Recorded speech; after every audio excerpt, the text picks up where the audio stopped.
I'm Chip from the Digital Grandstand and welcome to the second review at the midpoint of the 2017 F1 season. This time we're tackling the McLaren ups and mostly downs from these past few months. Finding a starting point that encompasses the problems at McLaren-Honda right now is hard, but I think the best way to do that is to repeat a statement made by the team following the Hungarian Grand Prix. With the updated Spec 3 engine, McLaren had hit their pre-season target in regard to the full power output. It is that drastic.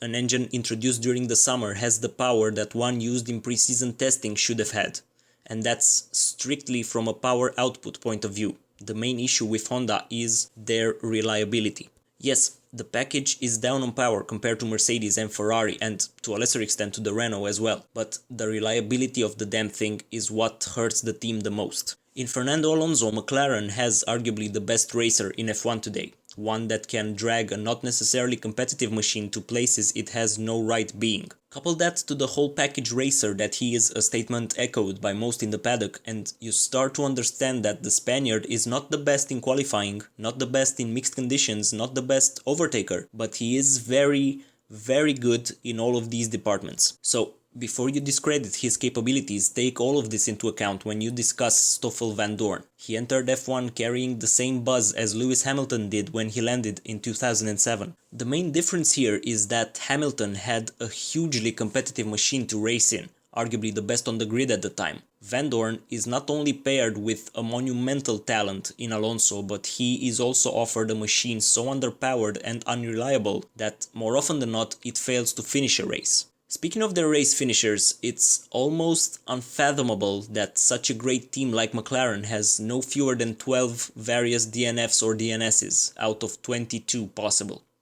Yep, like I've said, unreliability hurts like hell. So my rating for McLaren-Honda at this point of the season, again taking every aspect into account, is 4.5 out of 10, with at least 2 whole points courtesy of Fernando Alonso. The team really needs to get their act together. I said team where I should have said Honda maybe, but at the end of the day it's a team sport.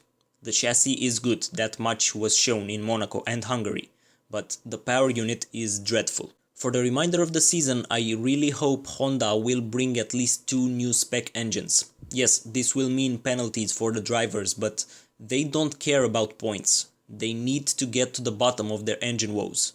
Research and development, that's the name of the game for McLaren in the near future. Finally, the lineup for next year, I don't see any change really.